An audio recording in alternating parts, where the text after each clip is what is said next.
History, archaeology, despite what people might lead you to believe, is not an objective science. And even scientific aspects are subject to interpretation. So this is my interpretation of the history of the Emirati people. What I wanted to talk about today was, I think, a slightly controversial, engaging, hopefully, question. Who are the Emiratis? And hopefully I'll try to answer that as best I can in this presentation. But again, I'll stress this. This is my interpretation over the past 10 years of living, working in the Emirates. There are others, and they're all, well, equally valid, let's say. The idea of this 125,000 years of Emirati history comes largely from this site of Jebel Faya, another one that Peter mentioned, Jebel Baraka, from the Paleolithic period. They're interesting because they show that people were active in this period. People have argued on the basis of this that there's this southern route of human dispersals moving out of Africa into the rest of the world. The trouble is that there's then a massive gap of about 115,000 years before human beings return to this area of the world in what is known as the Holocene repopulation of Arabia after the Ice Age, when really we get the Neolithic Revolution in the Fertile Crescent, leading to overcrowding, overpopulation to a certain extent, driving emigration from the region of what is today Syria, Palestine. And about 8,000 BC, about 10,000 years ago, people originating in Syria, Palestine reached Southeast Arabia.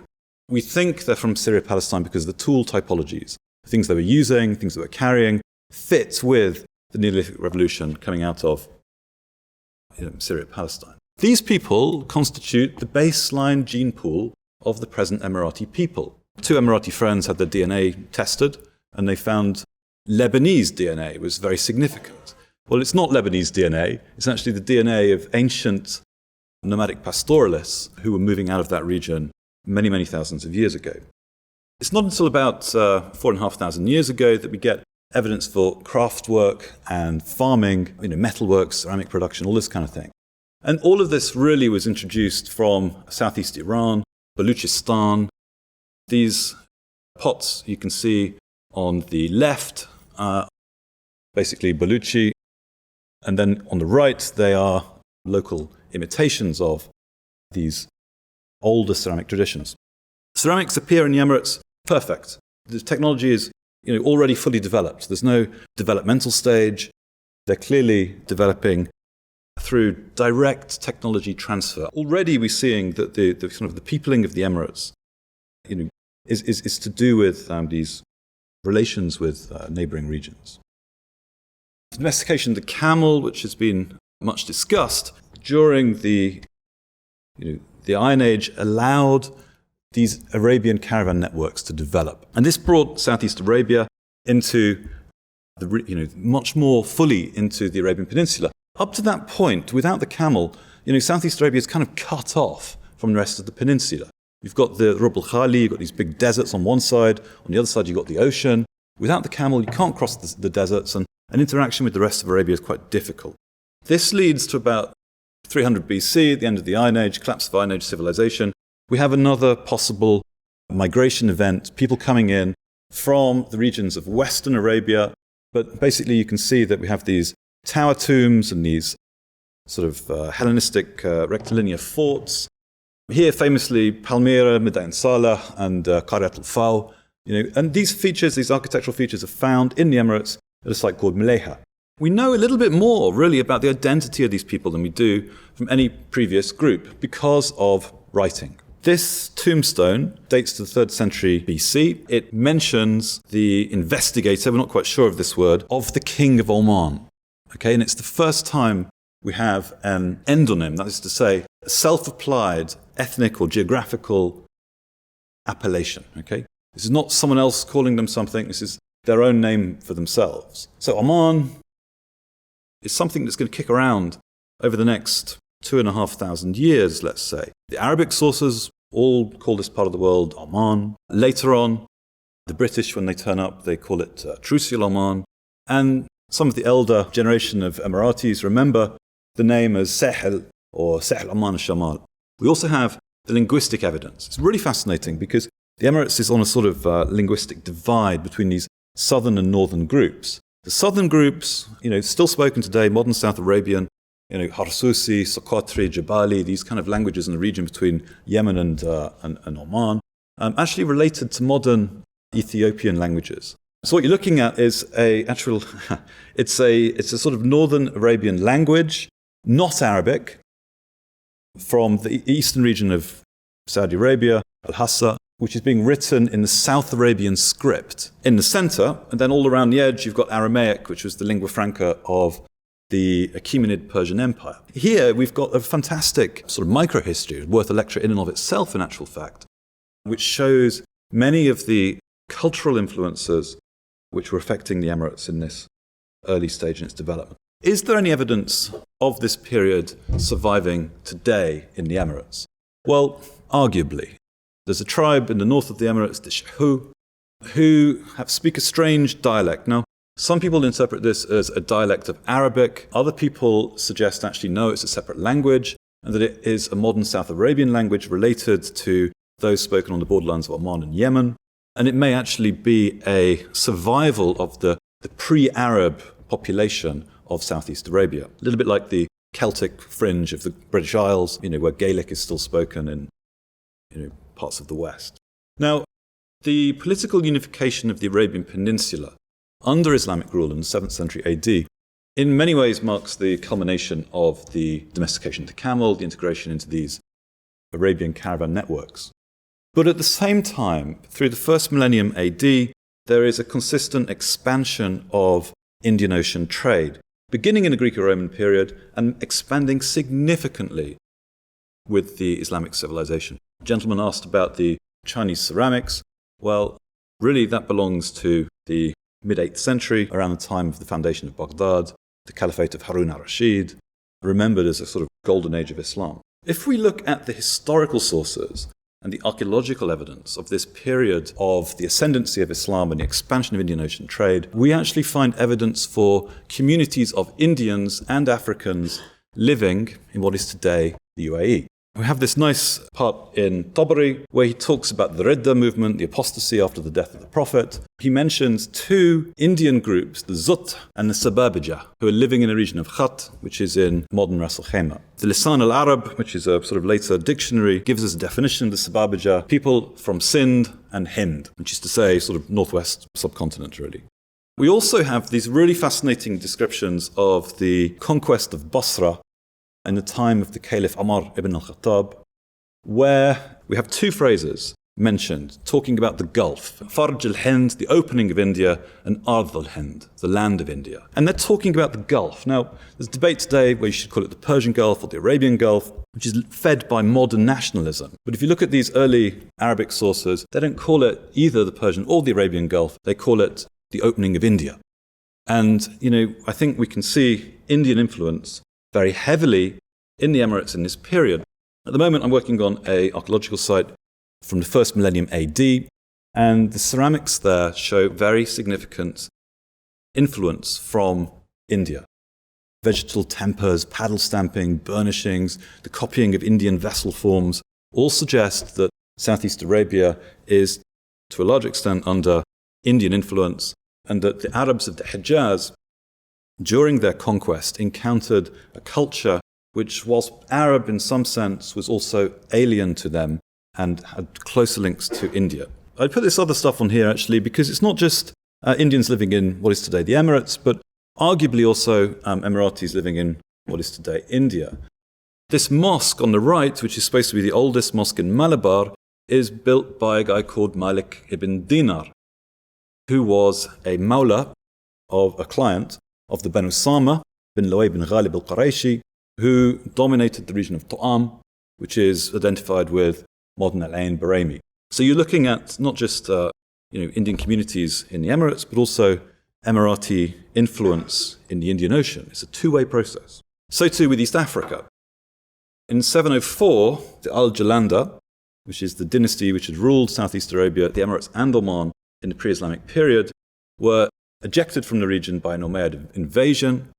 They settled in Kambulu, which is Pemba, near Zanzibar in East Africa, and they established an emirate there, which survived for many years. At the same time, we have Ibadi sources referring to the time of the first Ibadi imamate in the 8th, 9th centuries AD, which refer to the slaves of the Batna, the coastal territory of the Emirates and Oman.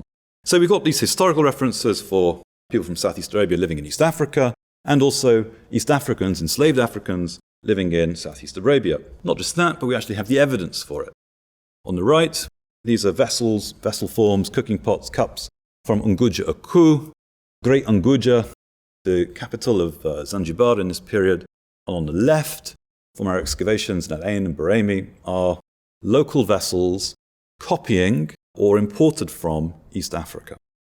And again, it's very interesting, this idea of the local copies, because if we have local copies, it suggests what you've got to maybe African people using local clays to produce cooking vessels which they're familiar with so they can cook the food that they're used to eating. So we've got archaeological and historical evidence for Africans and Indians in the Emirates in this early Islamic period, but also evidence for people from Southeast Arabia, which includes the Emirates and Oman, in India and East Africa. And I think it's worth striking, it's really striking that the ethnogenesis, the creation of ethnic communities, the Mapila in Malabar and Kerala, the Swahili in East Africa, is going on at exactly the same period as an Arab identity is taking root in Southeast Arabia. So the first millennium AD is in many ways a sort of axial age. It's the coming of age where we start to see something which is kind of recognizably Emirati beginning to emerge. There's another big migration in the 11th century AD, which is to do with the migration of the Amr bin Sa'sa Bedouin tribes into the Emirates and Oman. These are an important group because many of the significant tribes of the Emirates and Oman are from the Amr bin Sa'sa, including the Bani Yas, the Bani Naim, Al-Bushamis, the Bani Ka'ab. These are famous tribes, and they have their origin in the migration of Bedouin tribes out of the Najd in the 11th and 12th centuries. These tribes eventually go on to create emirates in the 18th century, particularly the Bani Yas establish Abu Dhabi and Dubai. On the other hand, we have the Arab Faris. These are the Persianized Arabs living on the coastal regions of Iran and also down into Makran in what is today Pakistan. The most significant of them really are, well, between the 14th and 16th centuries, we have the Kingdom of Hormuz. This was actually established by or claimed descent from an Omani dynasty from Kalhat down in the Sharqiyya, down in the southeastern part of Oman, who established or took over Hormuz and then went on to establish a very significant kingdom which ruled most of the coast of the Gulf on both sides of the shore. Hormuz is fantastically wealthy, and it was, if you like, the Dubai of its age. It's mentioned here in Britain. Milton uses it as a vision of earthly splendor. In Paradise Lost, Marvel describes it, jewels more rich than Hormuz. It's hugely important for the development of the Gulf, and this was really ruled by a dynasty of Persianized Arabs of Omani origin.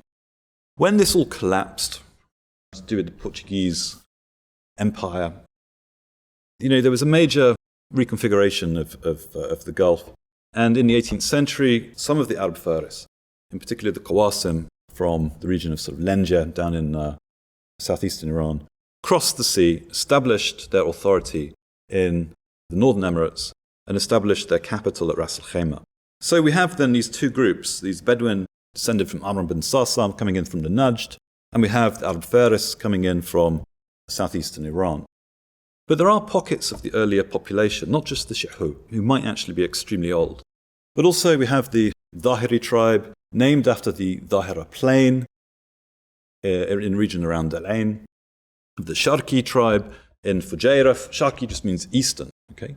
So they're not part of the great genealogies of the Arab in the literature. These are indigenous rather than people who've migrated in the later period. We also have these references to Bayasira. These are, let's say, they're lower class, low status people. They could be elements of the enserfed pre-Arab population. They could be migrants from neighboring regions of India.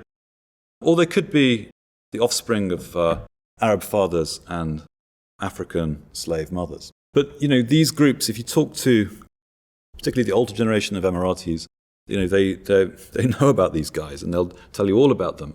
They tend to be found in the agricultural areas like Masafi Oasis up here in Fujairah and Al Ain Baremi down in Abu Dhabi. Also in the early modern period, we have this massive spike in the pearl industry. It was a huge deal, actually. And as Palgrave, the British explorer, meets the Sheikh of Qatar in the 19th century, and he tells him that we are all, from the highest to the low, slaves of one master, the pearl. The whole of the economy, the cash economy, the monetary economy was oriented towards pearling. To expand this, East African slaves were brought in, and according to British censuses of the early 20th century, about a third of the population were enslaved Africans along the coast. Zuema, an American missionary, visited Al Ain Baremi in around the same sort of time, put this enslaved population at about half of the Al Ain and Baremi oases. And we have African influence, significant African influence in Emirati culture and heritage today. The African lyre, the tambura, which you can see down here on the left. This is a photograph from Dubai with the Barasti house and the Afro-Emirati community before him.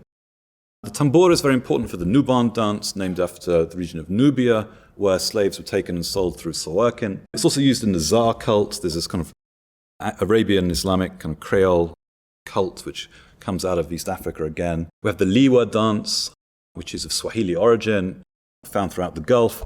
Here it is being danced in the Emirates. In terms of the music, dance, and folklore of the Emirates, there's a great deal of East African influence. We also have the Baluch. These are the peoples of modern Afghanistan, Iran, and Pakistan.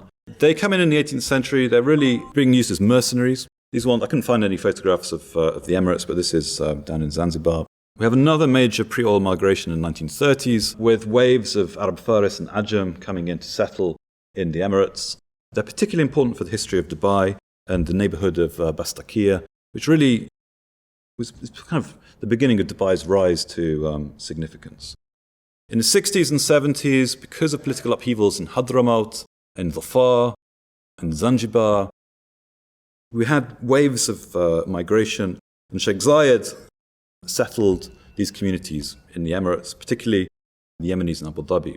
In 1971, with the foundation of the Emirates, there's a new kind of Arab nationalist spin on Emirati identity, which sort of takes root and is still very significant today. But this idealized version of Arab identity is really coming out of Bilad al-Sham and Egypt and is imported into the Emirates and Gulf. Finally, I would say that internal migration to the big cities has led to greater intertribal mixing and has undermined the Asabiyya al-Qabaliyya, the old kind of tribal affiliations. There's been quite a lot of mixed marriage, not so much today, but in the 80s and 90s, plenty of Emirati men married foreign women, creating a kind of bicultural section of society. But I think what's really fascinating about this is that mass migration beginning in the 1970s has really transformed the historic tribal and ethno-linguistic groups into an Emirati tribe.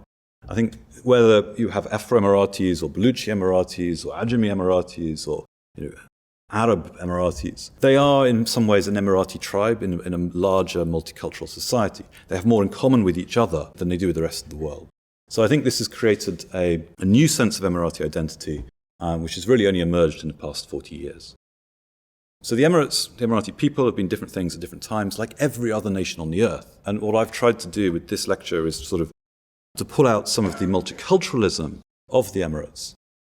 And partly because, I think it sometimes gets sidelined a little bit. And I think it's a fascinating story when you look at the Emirates reaching out to the world.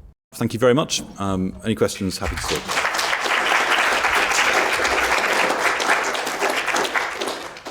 Thank you for that excellent talk. I just wonder if you could say a little bit more about your final point. There is this tribal structure of society. Your suggestion is that is now perhaps breaking down and people are seeing themselves beyond the tribe. I wonder if you could say a little bit more about how far that's gone. And well, I mean, it's a slightly complex issue because we've got 7 emirates, and the degree of mixing and consolidation of a single Emirati identity varies tremendously. I taught at Zayed University in Abu Dhabi for 6 years, and there were Emiratis of different backgrounds, different places. Some were half Emirati, some were naturalized Emiratis, some were from Al-Khaimah, some were, they were from all over the place, but they were all there at a state school, okay? And they were all sharing the same curriculum. They're all wearing the same kind of uniform of national dress. There's also military service for the men. They go off, they work together. And again, this helps create this kind of single Emirati identity. I think it's partly to do with the creation of these state structures, state institutions, which created a single identity. But I think really, it's the fact that the Emiratis are a minority in their own homeland. Okay, there's so many people from all over the world. They've sort of banded together a little bit more, I think, because of that. Thank you for that. I was just wondering if you thought that any of the particular groups that migrated to the UAE had a more significant impact than others. How do you define significance? Okay, I think generally speaking, what happens is that the Bedouin Arab communities formed the political military elite because the Bedouin had the military skills necessary to enforce political authority. At the same time, African labour, certainly in peak episodes of economic activity, supplied a good deal of the manpower. The main market for Emirati produce was always India, to a lesser extent Persia, but the pearls, the horses, the dates even, were all going off to the subcontinent. So in terms of which was most significant, is it the economy? Is it the politics? You can define it different ways. Bedouin basically means someone who lives in the Badia, okay, which is the kind of the desert steppe territories. Okay, it's a way of life. It's nomadic pastoralism, moving from place to place, herding animals according to the season of the year. So the Bedouin are one aspect of the Emirati population. They're an important aspect, as I said, because they tend to provide the military force, the political elite, which rules in the Emirates. However, a survey that the British did at the beginning of the 20th century put the Bedouin population at about 15%. So although numerically not actually huge, most of the population were sedentary, actually. They were arguably the most politically and militarily important component of society.